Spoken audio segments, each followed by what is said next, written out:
मित्रों नमस्कार। मैं हूं आपका दोस्त डॉक्टर अनिल अग्रवाल। हर लिक्विड चीज़ का जो एक पीएच होता है, जिस तरह पानी का पीएच 7 कहलाता है, मतलब पानी न्यूट्रल कहलाता है। इसी प्रकार से हमारी बॉडी के जितने फ्लूइड होते हैं उन सब का पीएच होता है। लेकिन आज हम बात करेंगे कि हमारी यूरिन का पीएच कितना होता है। तो जनरली ये माना जाता है कि यूरिन का पीएच 4.6 से लेके और 8 तक ये नॉर्मल होता है।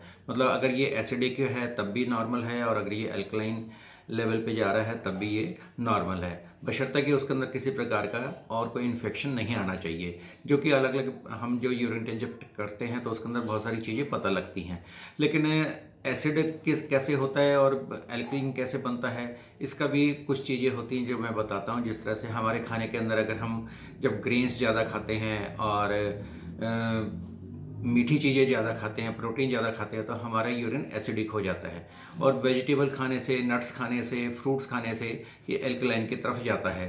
तो अगर ये जो रेंज मैंने बताई उसके बीच में ही रहता है तो उससे कोई फ़र्क नहीं पड़ता है कि उससे यूरिन की कोई गुणवत्ता में कोई फ़र्क पड़ रहा है कि भाई उससे कोई बीमारी हो जाएगी, ऐसा कुछ भी नहीं होता है। लेकिन हाँ, जिस तरह से बहुत सारी बीमारियाँ होती हैं, जिस तरह से किडनी स्टोन है, एसिडोसिस है और किडनी की दूसरी अन्य बीमारियाँ हैं, उनसे हमें पता होती हैं, तो फिर हमारे यूरिन का पीएच बदलना शुरू होता है, जो हमें बताता है कि इस वक्त रोगी के शरीर के अंदर क्या बीमारी चल रही है। लेकिन इससे जो पीएच से जो हमें पता लगे कि ये बीमारी हो सकती है, लेकिन वो कोई डायग्नोस्टिक वैल्यू उसकी बहुत ज़्यादा नहीं होती है। लेकिन ये ज़रूर पता लगता है कि हमारे यूरिन का पीएच जो चल रहा है तो उससे क्या है। हाँ, इसके अतिरिक्त कुछ लोग ये मानते हैं कि जिस तरह से बेबी बॉय है तो उसका कैसा होगा पीएच, प्रेग्नेंट वुमन का पीएच कैसा होना चाहिए यूरिन का, उन सब की बहुत ज़्यादा वैल्यू नहीं होती जब तक कि कोई रोगी कोई अन्य सिम्टम्स ना हो।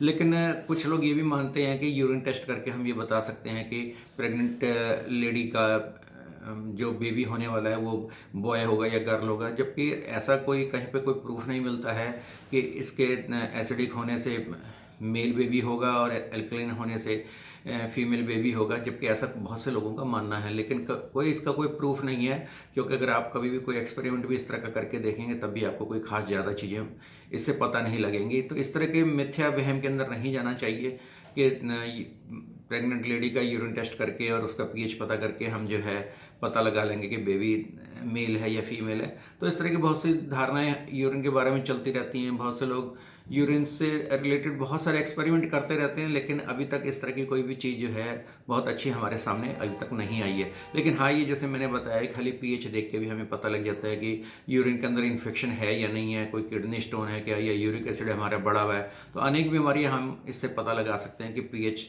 एसिडिक है या एल्कलाइन होने से। लेकिन मैंने जैसे बताया कि ये कोई डायग्नोस्टिक वैल्यू इसकी नहीं होती है, इसलिए आपको इसके ऊपर बहुत ज़्यादा ध्यान देने की आवश्यकता नहीं है, ना ही कि मेरा पीएच कम क्यों हो गया या पीएच ज़्यादा क्यों हो गया है।